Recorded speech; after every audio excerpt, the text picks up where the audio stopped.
Alright, anyway. Today's goals. I'm going to try to finish up White March 2. I don't know if it's actually going to happen. Maybe we'll get lucky. I'll have to see what all is left. I have no idea what's left on this. I want to talk to Manaha. I want to talk to Grieving Mother. And I want to talk to Zahua. I figured out what Maddox was talking about with talking to Zahua. He has more options that I never addressed. So we're going to get into some talking with him. Grieving Mother, I need to figure out how to actually get her quest to move ahead. I also need to level her. I'm going to do that real quick. I had this on earlier tonight to do some real quick cleaning up.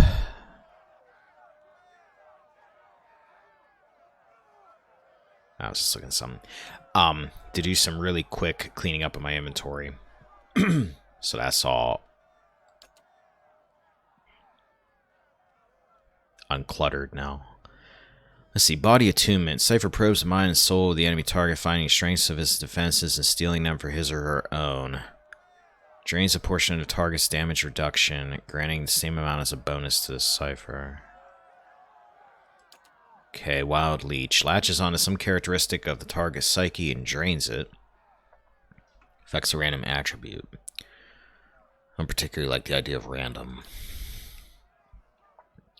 An ally superficially takes on the form of a spirit. Their movement is increased and many incoming crits, hits, and grazes are converted to a less severe result.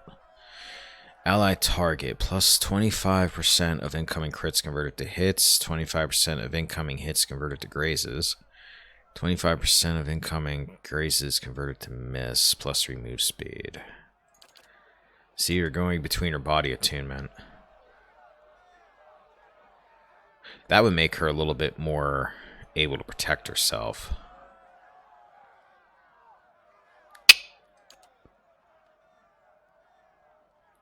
But I'm going to go going between.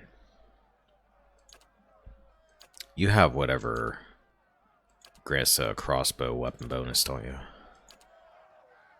Yes, you do.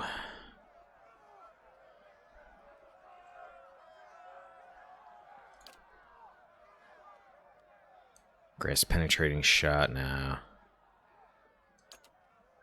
Excuse me. Let's go with interrupting blows. It's a passive. I don't have to mess with it. And maybe she'll interrupt casters with her crossbow there a bit. Alright. Let's talk to Manaha first. I guess we should be flattered that someone sent those things after us. But I would have preferred a card. She wipes a slick of gore from her neck, sniffs at her blood-streaked hand, and shrugs. Why would you sniff at your blood-streaked hand? I'd heard rumors of the eyeless, but I always thought that name was a metaphor. Though I would have called them Mace Hands of Doom, if anyone had asked me. They look like those Rock'em Sock'em robots from like way back in the 90s, I think it was. I think they had like glove hands or something.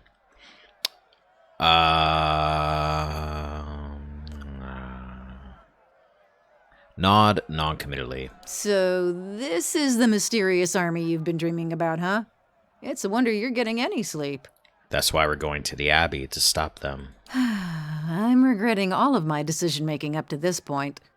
Still, I guess a suicidal plan is better than none. I thought you'd be happy. You've been looking for the Abbey a long time. I know, it's just... That was, in fact, exasperation. Well, knowing that I'm finally close to getting rid of this memory, it feels like it's crowding my head that much more. She paces and locks her fingers into her hair. It's been with me for decades. Driven me halfway across the known world. She throws her hands up.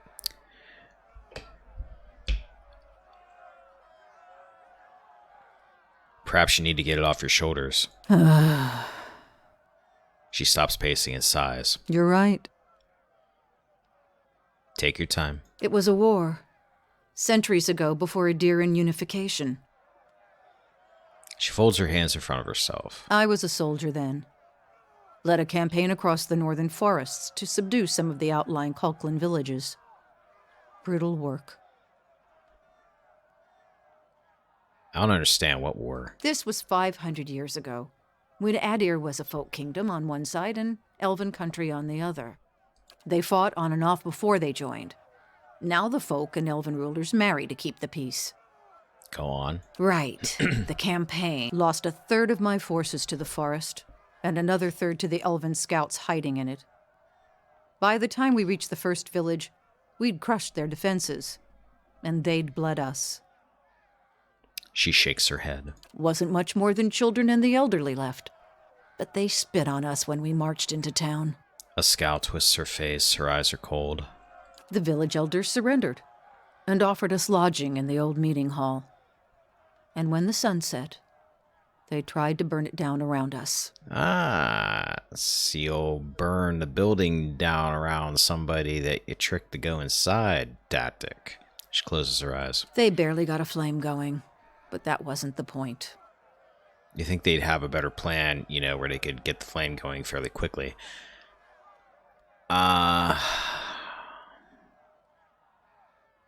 What was it? In their defiance, I saw months more of pointless, bloody battle as we fought for the rest of the region. I had to break them. And I had to send a message to the rest of the villages. Her hands shake as she raises them to cover her face. So I nailed every last one of them to the trees around the town and left them there to die. Well, that sounds unnecessarily violent.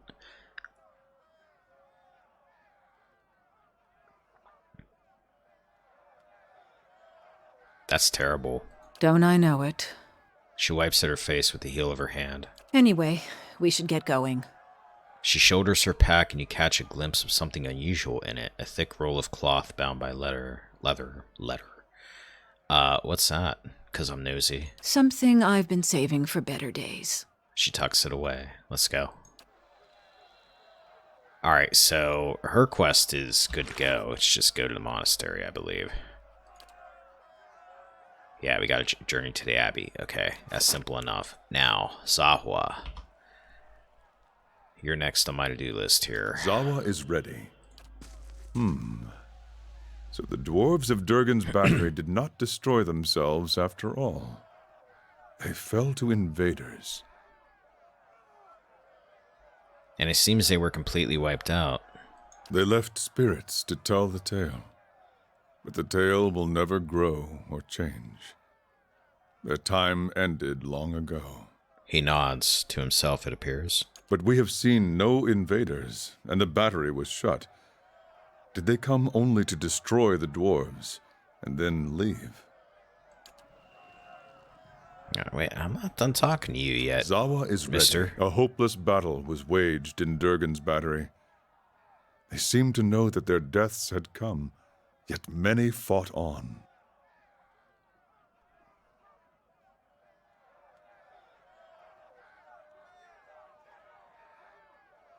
All men fight who fear death. This was not fear, not all of it.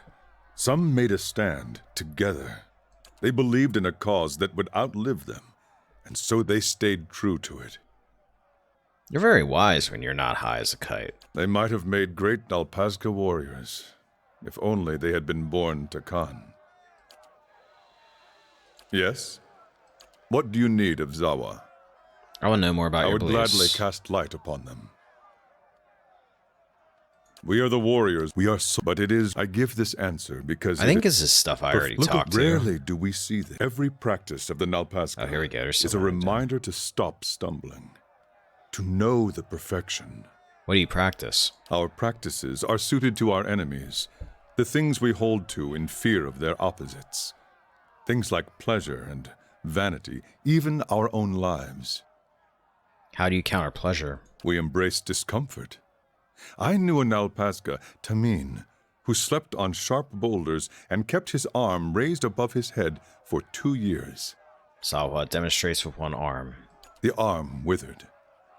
One day it fell limp and became useless.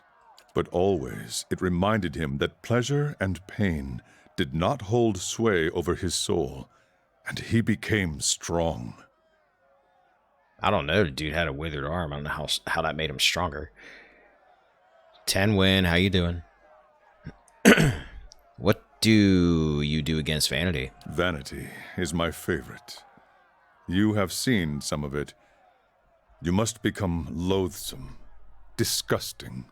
The Dakan are used to our shit, but Deerwood has been far more enjoyable.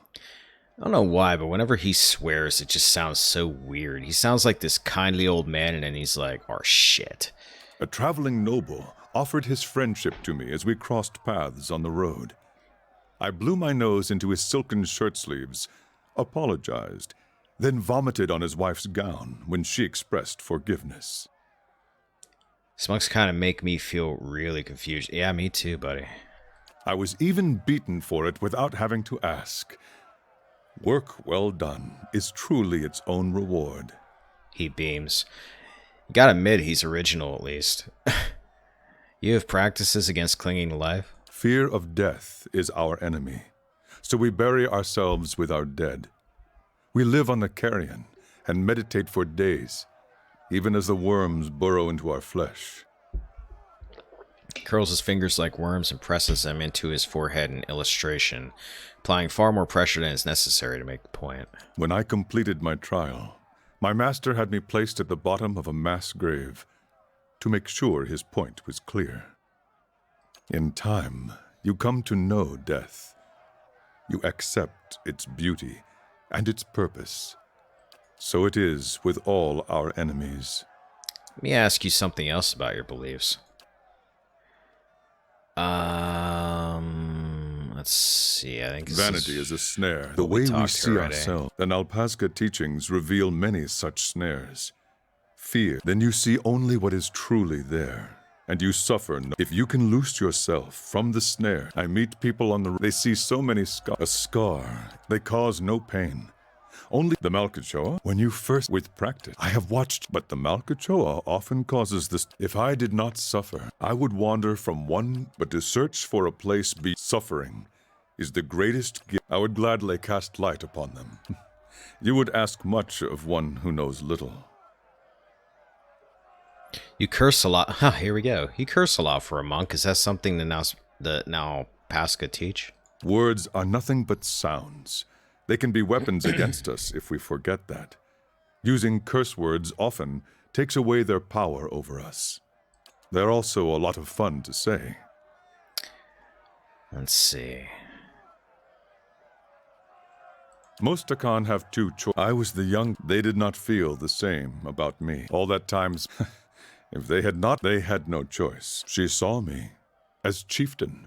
Our last, so the timing was right. I still trained, but learning when an Alpa, I would not be as I am now without his lessons. What is it your master never when taught I was you? brought to him in my then Ishipil master, he never gave me another lesson. Okay, this is new. A year later, he was dead of old age. They named me chieftain anyway. Maybe he was testing you. I thought so as well. I tried everything.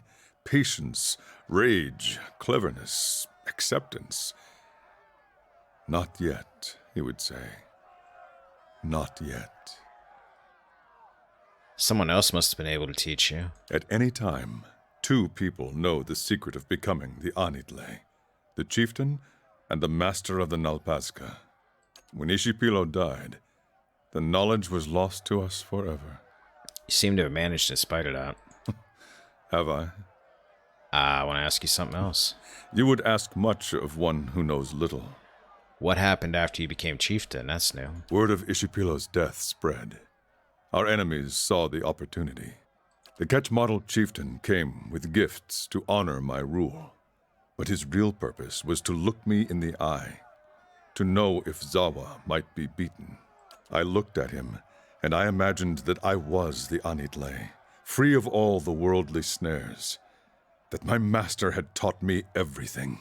His mouth tightens. When he turned to leave, I saw he wore a secret smile, and I knew I had failed. 3 days later, they attacked. They were many times greater than our numbers. They had been trying to conquer us for generations, and the Dakan chieftain had always sent them running. The power of the Anitle. He shakes his head. In my heart, I knew we would lose, and it would be because I was not the Anitle. What did you do? What we had always done. I gathered my Nalpazga warriors and led a charge into the belly of their army. The Nalpazga believed Zawa was the Anitle, and it gave them strength. For their sakes, for Takan, I believed it too.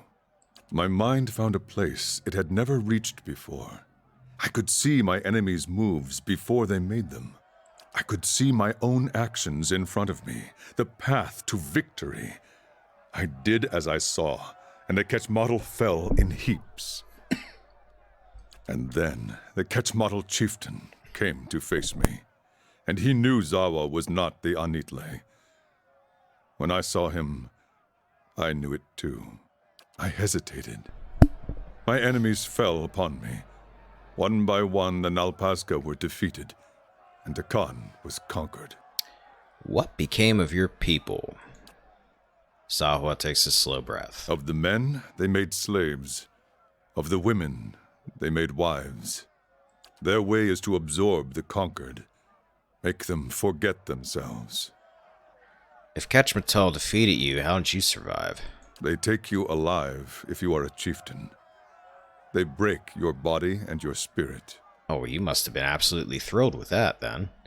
Then they show you to their people, and to yours, broken. After that, they cut off your head so that they may drink your soul from it. He flicks his fingertips casually across his throat. Was that a bridge too far for you, then? Because you look like you still got that. But you got out of it. Oh no, they did all of those things to me. Your new head has grown on quite well. They flayed me until my screams became whispers, until I no longer knew who I was, and my only hope was to die soon. But they didn't stop, and that was their mistake. In my lowest moment, I released my grip on many worldly things I had come to embrace since my master's death. The pain made the world clear again. They brought me out to be executed, not knowing any better. They swung the machete down upon my neck, but it would not cleave. He mimes to interrupt his swing. Each hack of the knife brought great pain, and the pain showed me glimpses of pure truth. For a moment at a time, I was the Anitle. I broke my bonds by seeing beyond them. I slew my executioner by knowing I would slay him. Were you able to free your people after that? All at once, Zawa seems to deflate. I'll take that as a no. No. When the pain faded, so did my enlightenment. But it was enough to make my escape. I swore to return when my soul was ready to defeat the Quechmatl. When I had rediscovered my master's lost secrets. Said you swore to liberate your people. Did you ever free them? No. I searched my empty homeland for any trace of Ishipilo's knowledge, but I knew he had left none. It would have been too dangerous. When that failed, I began searching the land to see if knowledge of the Anitle had come from abroad. I visited temples and monasteries. You mean like temples and monasteries and abbeys? Do you want to maybe go on a quest to an abbey? All the while, Zawa was trying to find the answer within himself as well. Meditation, Malkachoa, 1,000 practices he had learned as Nalpazga or dreamed on his own. He becomes nearer to the Anitle every day, but his soul is not free. He is not the Anitle. Why not try to free them anyway if you're close? The final step is the difference between invincibility and certain failure. Quechmatl has only grown over time, swallowed all its rivals. It would take no less than the Anitle to free and protect the Takan now. What if you die without rediscovering your master's knowledge? Then the Takan will be no worse off than they are now. But they do deserve better. Is there any way I can help? Perhaps there is. In my journey to Stalwart, I passed through a place to put my soul on edge. Here we go. I don't know what it was about the place, but I intended to return there after I had fulfilled my pledge to Stourt's mare. The answers I search for now are of the soul, and such resonances should not be ignored. I believe the locals call the place Whitestone Hollow. It lies east of Stourt. Oh, okay, you want to go there. I would return there and explore its energy if we should pass that way. You would ask... Alright, we got his quest. Cool. Now, I'm going to have a chat with Your Grieving thoughts Mother must flow deeply indeed. and see if she's got Your anything. mind comes bearing questions, Watcher. Because she either needs me to sleep out in the woods or sleep in an inn to move her quest along here, I would imagine, because I'm at the end game for the main game. It is So I should have because any I checks once with that done. Believed I was one. Why'd you believe you're a Watcher? Is there another name? Do you know something about Watchers? Let me ask you something else. What to get in your memories?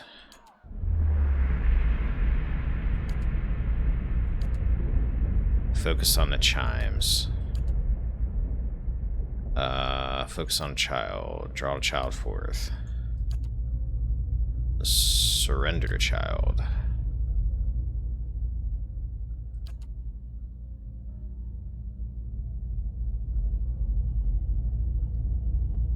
Did I do the excuse me, quest of finding the lost girl in Twin Elms?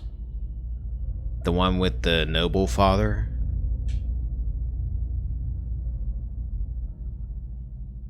And the girl was taken by the Skane cult? Or whoa. You mean the hell, Mycella or something like that? Where she's in the cave with the wicks?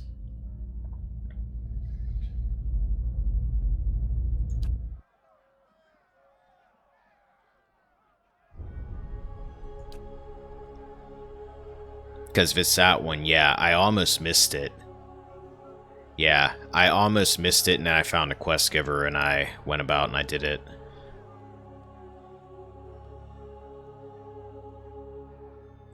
And are you? In ask. That is a question for you, not us. Speaking of Hollowborn, do you know its cause? What if sealing the wound causes more damage? I will be there, and you will do what must be done. You are given your sight so that you can watch the world, and you will tend it. Children still shall have their voice again. If your will is weak, then I shall strengthen it. Lean upon me. You feel the weight in her words as if her hands are on your shoulders. You feel the question in your mind lose their edge and become merely words as I lean upon you. You shall be my eyes as I shall be your hands when the time comes.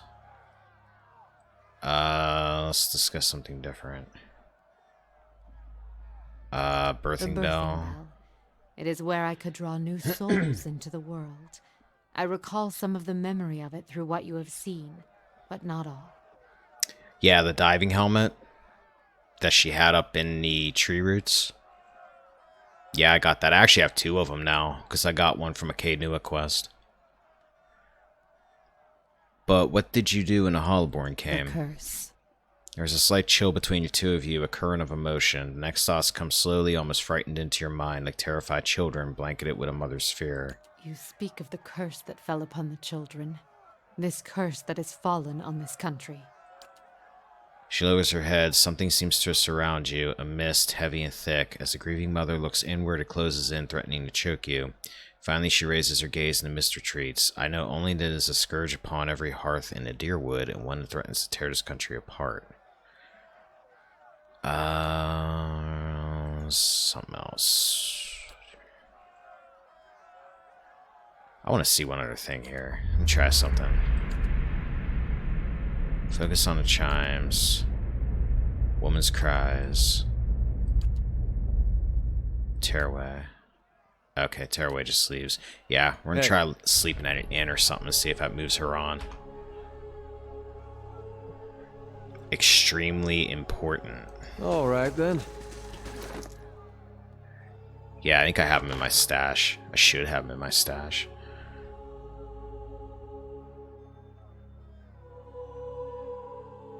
Yeah, there they are. There's one, there's the other. So I am well equipped for that. Okay, we're actually going to get out of here. I'm going to stop by Stalwart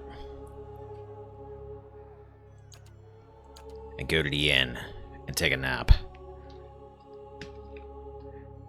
Just need the helmet. Doesn't matter if it's in my stash. It's okay if it's in my stash, right? Works like everything else.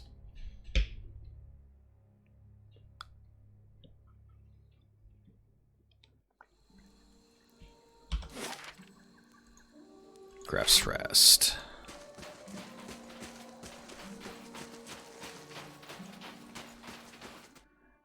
Coolio.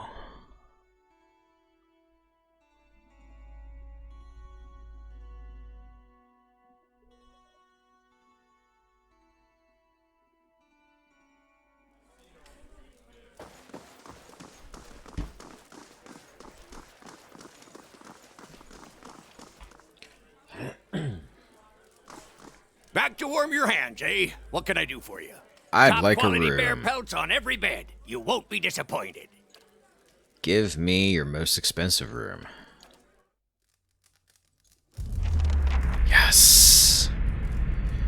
The morning is cold and silent. You are upon the plateau of the Birthing Bell. There is no sound, no wind. The sky is a smooth, mortared gray. The forest beneath the plateau, nothing more than a jagged black silhouette. Even the rock, the azure around you, it feels colder. The sun's warmth bled from it. Against the cold backdrop of the sky, you see the great Birthing Bell, hanging from its arc of Adra. Its surface is tarnished, and the shadows inside the bell are dark still.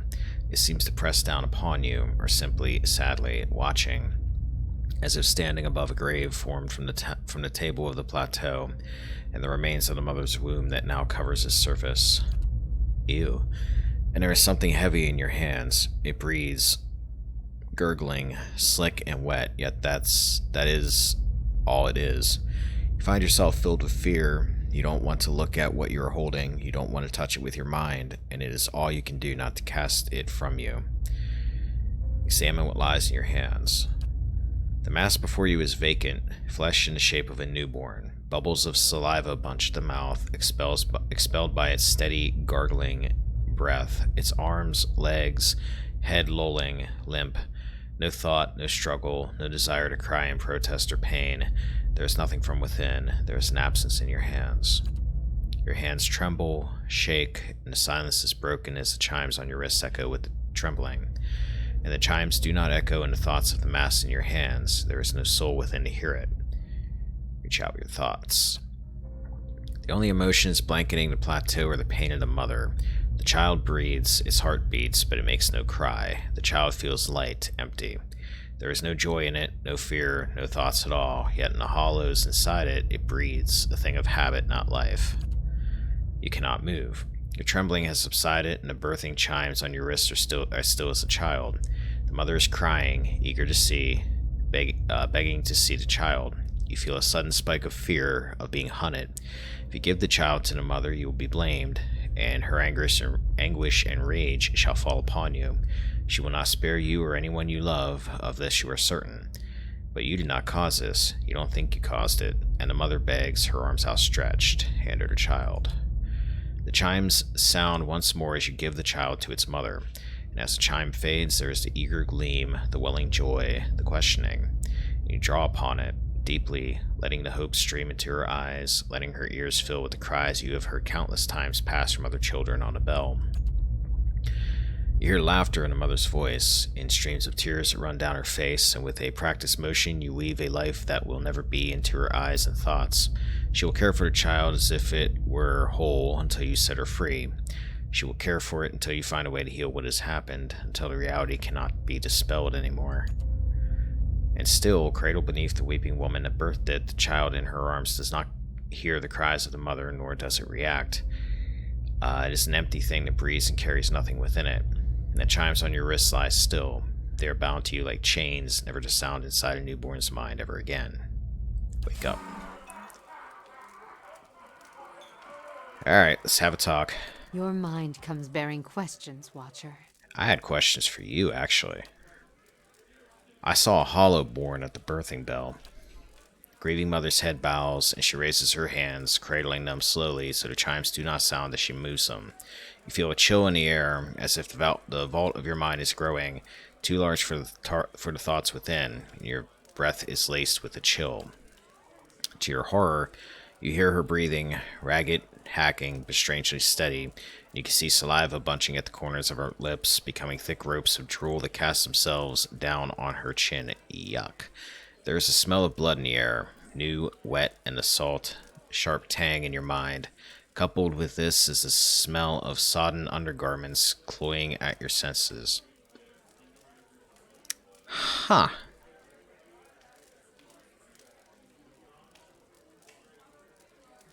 Take her shoulder, try and steady her. Stepping forward, your hand falls on her shoulder, and then you feel her begin to fall, rigid as a falling stone. You place your other hand on her shoulder to steady her. Throughout, there is the horrid, steady breathing. Her clothes are wet. It is as if she is burning with fever beneath her tangled hair and beneath her threadbare robes, as if she is giving birth. With a slow, hissing intake of breath, her head rolls back on her shoulders, her eyes pressed tightly together like the lids of a newborn. Yet past the lids, you can feel the piercing stare. Vacant, cold, horribly, you sense nothing from her, not a thought, like the Hollowborn you held in your memory. You know if you try and pull away now, she will vanish into herself and vanish from your thoughts, perhaps forever. You have a terrible feeling that whatever connects the two of you will be cut. She is as helpless before you as a child, and you search for your thoughts for a way to coax her to you.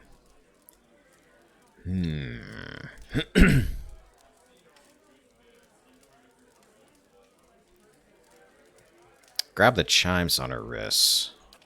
Her skin is cold, so cold you can't imagine she is even has a pulse. Huh. You know for certain she cannot feel your touch.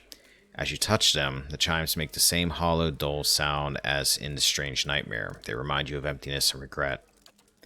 You know you're about to lose her and the memory of her if you don't act. Okay, that didn't work. I'm gonna share a memory of peace and comfort. Do you remember that time I pulled Jaws out of the stash and how he ran around and his tail was wagging? She jerks slightly before you, then her head tilts and the steady breathing breaks and she gives a racking cry. I thought it was my doing. It worked. I thought that I had stilled it with my thoughts. The child. It was just a child. What was done with it?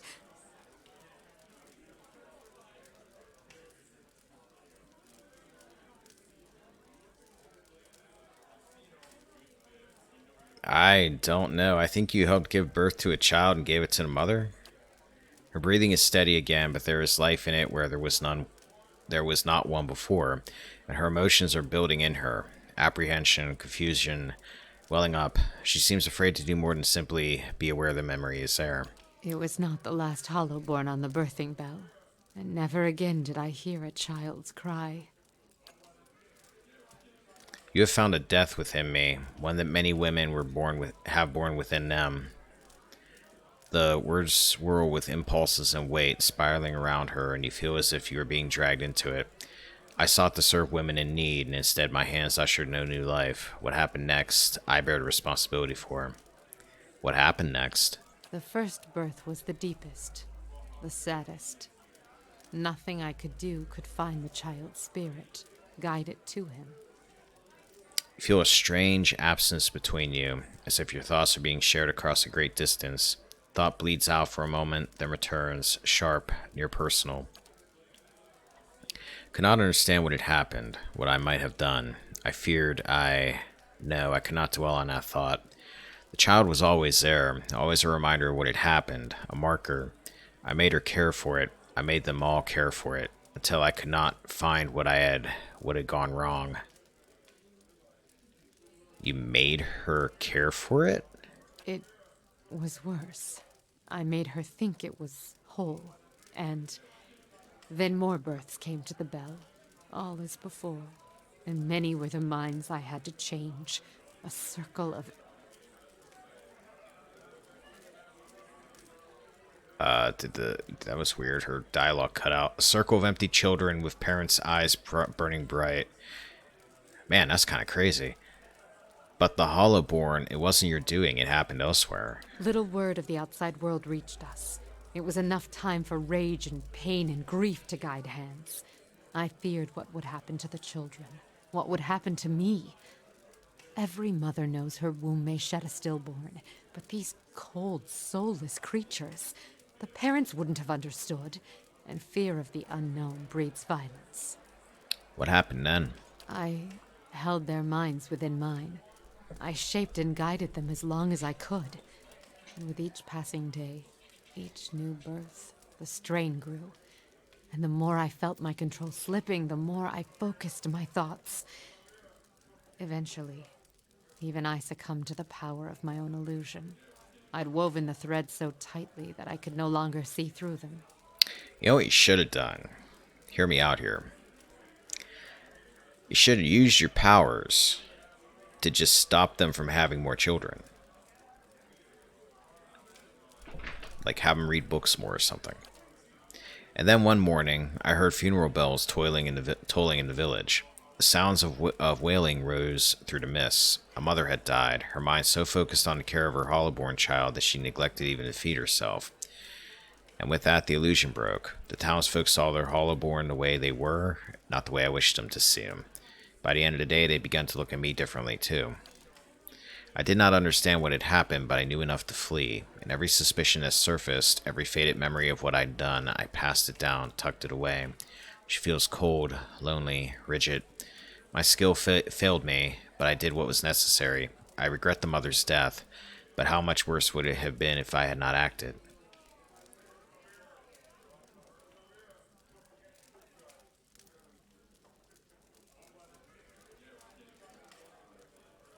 Protecting innocent lives is worth any price.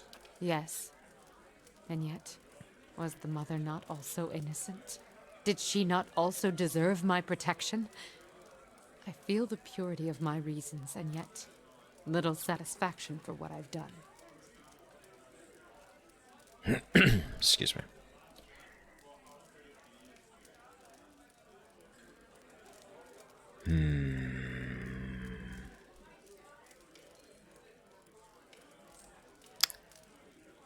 The right thing is not always easy, and yet if we can redeem the lost children of the Deerwood, our struggle will be worth it.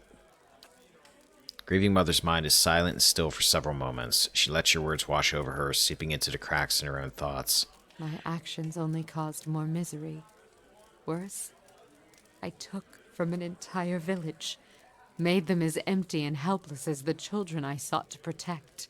Alright, so just don't do that next time. We got this. We'll do something else. But you feel it was right to hold and direct their minds, even knowing the cost? I didn't say that. Though I think the game seems to think I did.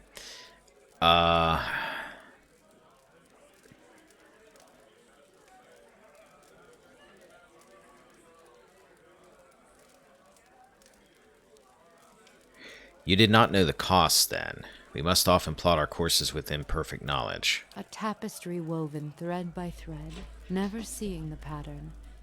So it is with the thoughts and dreams that move us, that shape our reality.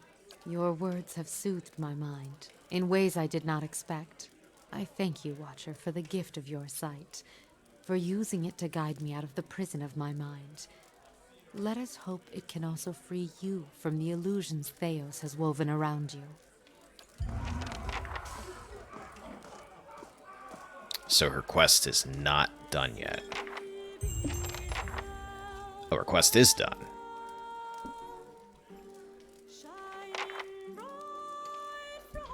Is it done? Is that it? Manaha, Zawa. Woo! We're done with Grieving Mother. We're keeping her around, though. For now. Hey. Because she is hella effective in battle. I'll probably take her out for Aloth at the end. Since Aloth is actually in the next game. Grieving Mother might be in the next game too, I don't know. But I know for sure Aloth is playable. You're right, she is really strong. Like, I pretty much have just been using Amplifying Wave for the most part with her. But, oops. I haven't even had to really explore her other tactics because I've got a couple Hey. tricks with her that are just so powerful everything's dead before I really need to worry too much about stronger tactics. Then again, I am playing on normal, so that's partly my fault. Alright, so mission 1 completed. I got everybody's quest either in the journal or done out of Manaha, Zahua, and Grieving Mother. So I guess we're going to go to the Abbey. Can't think of anything else. Oh, no. I take that back. We need to go to White Hearth, wherever it is, whatever it is. Winter Hearth. Snow Hearth. Frost Hearth.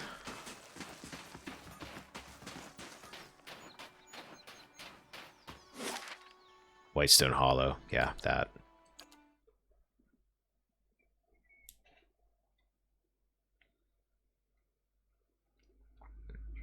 Yeah, Whitestone Hollow.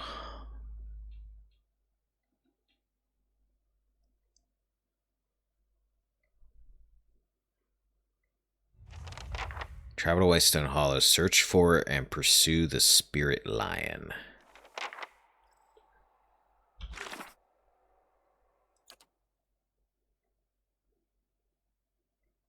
Okay, I need to find a Spirit Lion, apparently. And that could be anywhere. Wonder if it's in the cave, maybe.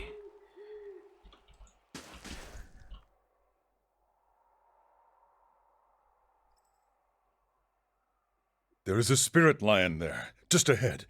Can you see it, Watcher? Have you been into drugs again? Zahua's wide pupil eyes tracked the movement of some unseen animal. The lion was the symbol of my master, Ishipilo. This is a sign. Has he come here at last to teach me what he would not in life? To be the Anitle? What do you propose we do? I have some herbs prepared, Malkachoa, plus some things I've been saving. We should eat them so we can meet with the lion in its world. Man, is this addicting? It would be my honor if you would come with me on this journey. A watcher may see things that I cannot. Very well, I guess I could loosen up a bit. Zahua looks to the rest of the party. That goes for everyone. I would welcome the presence of friends. He pours a scattering of leaves and mushrooms into a cupped hand and holds them out for others to inspect. So, like, are you going to get Itamok high here too, or? I'll try anything once. Bunch of times if it's good. There you go, dear. Don't tell my kids. Eh. One must seek insight where one can. No better friend than one sharing good drugs. Are you ready? Yeah, let's do it. Zahua distributes his mix of herbs, keeping a generous amount for himself, of course. Plants give off a variety of strong, conflicting odors, some sweet, some acrid, and at least one that induces immediate sneezing. Their appearances are largely unfamiliar to you, because you do not do drugs. You drop a handful of the mixture into your mouth and chew. The taste is dull and earthly at first, but within moments of chewing it, it becomes powerfully sour, then sweet like nectar. Then it begins to take on a new character that's unlike anything you've ever eaten before. Your vision swims, and you see the world in a different, more vibrant spectrum. Zahua takes one look at your expression and laughs. You are ready.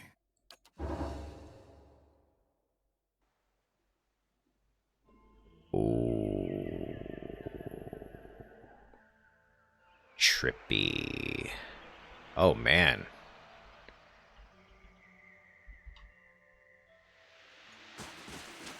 Do not let the lion escape us. Well, run faster. Is that flower singing? No. Stay focused, Zawa. A lone spirit hovers back and forth, agitated, muttering. I can learn from them, from their mistakes. Their failures have revealed the path to me, and I am very close. Spirit points to a scattered collection of maimed and contorted bodies distributed around a stone pedestal. Something odd registers in your mind about the corpses, and the realization dawns. They all appear to belong to the same person.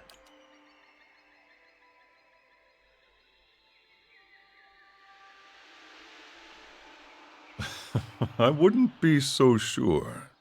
What are you getting close to, man? On that pedestal you see before you. The one with the bodies? A shiver of irritation ripples over his spirit. Yes, the one with the bodies. As I was saying. On that pedestal you see before you, I placed a gem for safekeeping. You have never seen such a perfect gem. It is far out. I regretted leaving it behind almost immediately. It has been my every waking thought ever since. Why do you want it? It is all I have left of something that was important to me. Very important, by the look of it. I might be able to get it for you if I can walk in a straight line. Spirit seems to consider this. Wisps of essence dart in and out of its shape like bolts of electricity. That would be most welcome. Can't we watch him fetch it once, maybe pick up some pointers? Retreat. Can't be that hard to get. It's surrounded by a bunch of dead bodies. What is this that so many have died to approach it? Stalwart rabbit stew. Oh, whoa, whoa, whoa, whoa, whoa, whoa, whoa. There's traps here? Ready, Watcher. I wasn't expecting that. Oh, Jesus. Feels like I ate bad. Okay, wait. Stop everything. Stop everything. Feel right.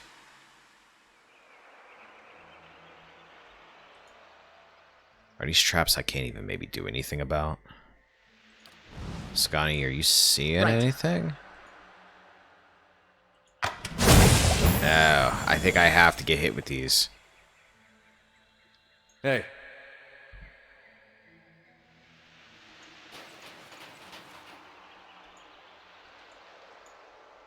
Unless, wait a Hey. minute.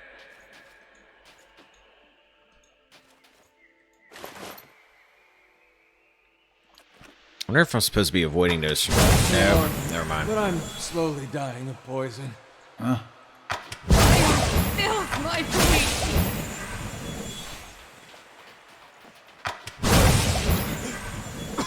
That doesn't feel right. Zawa is ready. I will.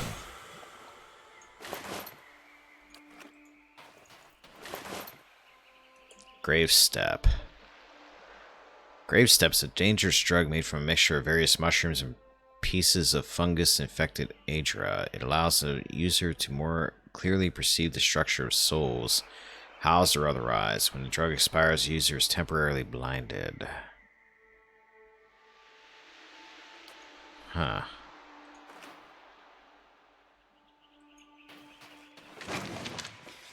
Sentimental Gem.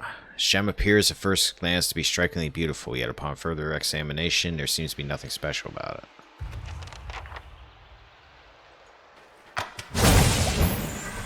Alright. That's simple enough.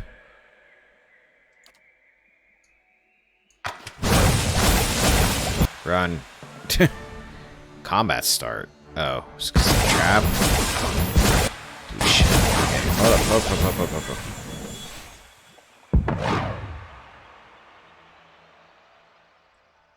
Hey,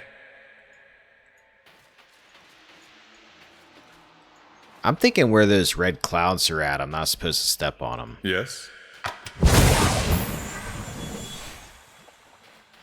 I might be totally wrong on that. Lead the but- way.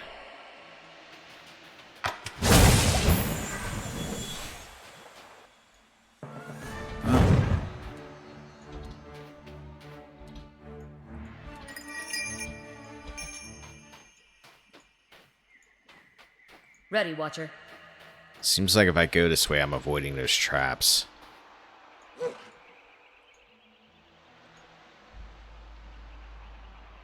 Alright, I still gotta get down here. Zawa is ready. hey, Uh-huh. Zawa is ready. hey. Tell me. Yeah, I think the secret says red clouds.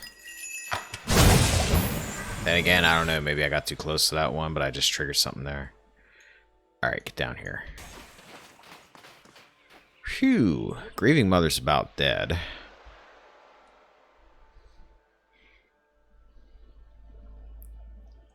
Were you able to retrieve the gem? Yes, I have it here.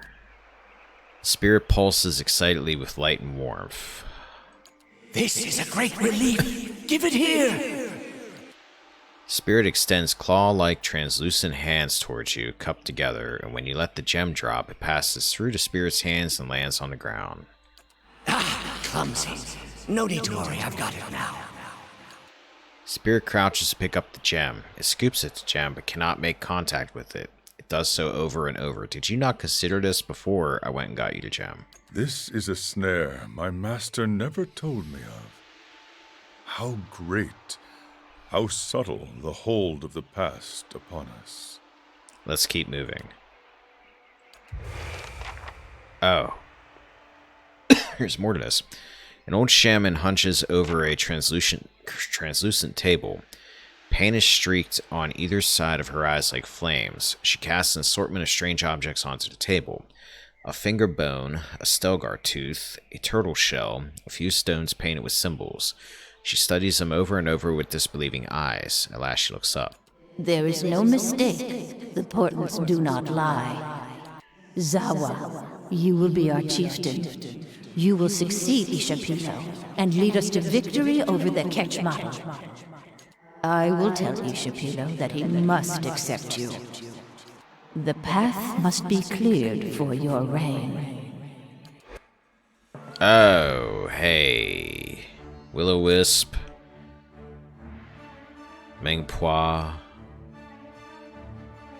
Giant dank spore. And an ice troll. Okay. Let's see. Deer, I want you with the ice troll. Liquid. Head over this way. Hey. Manaha, go after the ice troll. Sahua, go over here. You two start poking at the dank spore.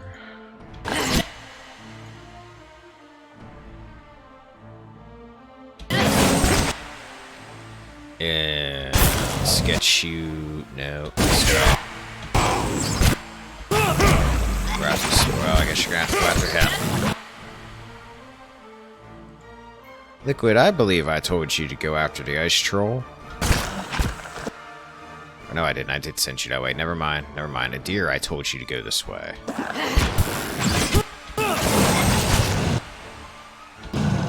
Ah, whatever.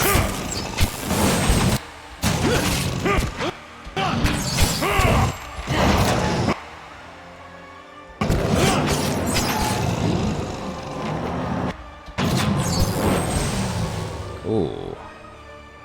Hey. Still breathing heavily, Zawa appears deep in thought. He notices your glance. The shaman's vision always stayed with me. After my master had passed, even after the Takan were conquered, I thought of what the shaman had said and held on to hope. But I wonder if it did not also make me proud and foolhardy. If I ignored my own defeat because I did not believe it possible.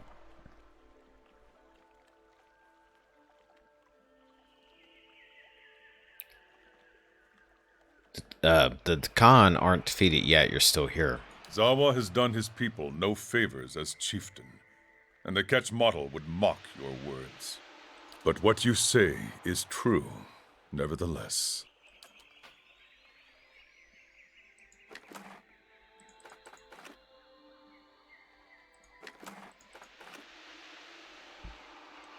Hey.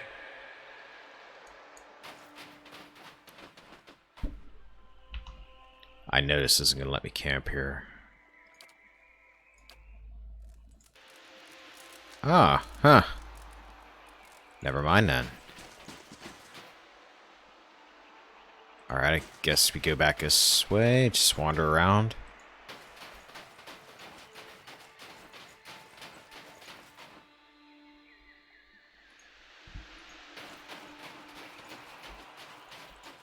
Wait, what's that?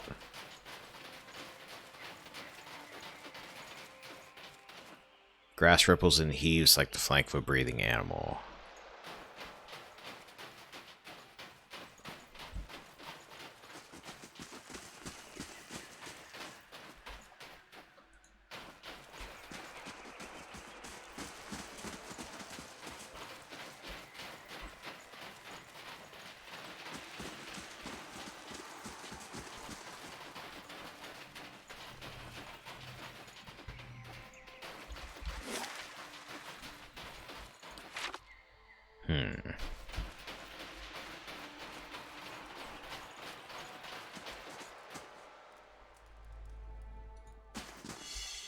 What's Ooh, this, sis. Isama? Another ring of unshackling. I think I have like 40 of those things.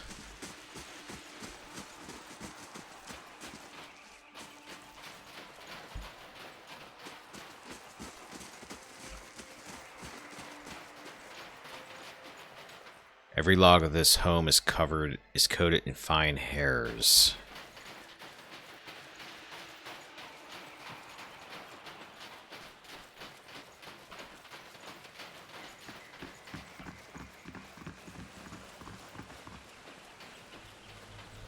Totem murmurs as you pass, too softly to understand. Something over here. Somewhere beneath your feet you hear a low, hollow drumming.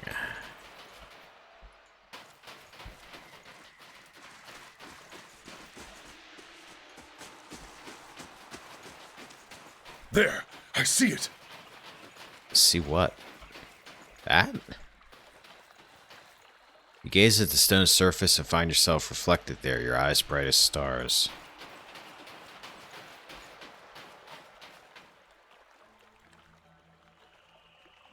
I need to go up there.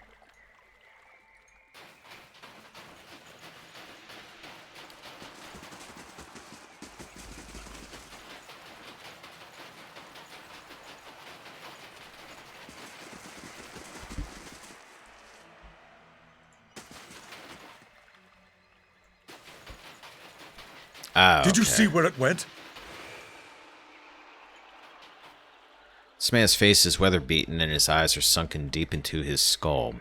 His body is scarcely more than a string of bones. He speaks with great effort, his voice dry and grainy. Will you help me? Water.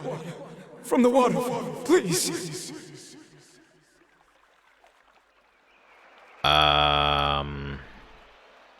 I can carry you over to the waterfall, then you can drink from the source.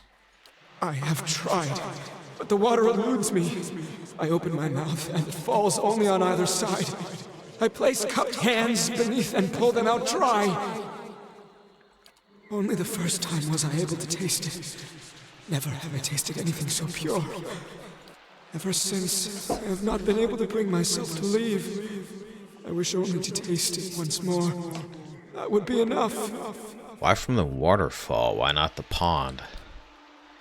Man shakes his head sadly. It appears to be the same in every way, but alas, it only makes my thirst greater. Only water from the waterfall will do. I wish it were not so. I'll see what can be done. He nods in thanks and offers you a water skin lying beside him. You will need this to collect the water. I will be forever grateful. Alright, he gave me the water skin. So is that the waterfall over there? Yeah, it's the waterfall. Alright.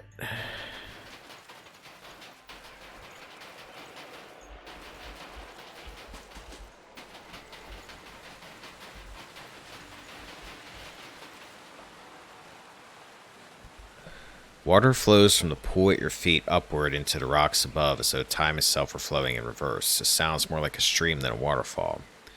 Examine the water. The column of water is clear and pure. Its flow is steady but not torrential.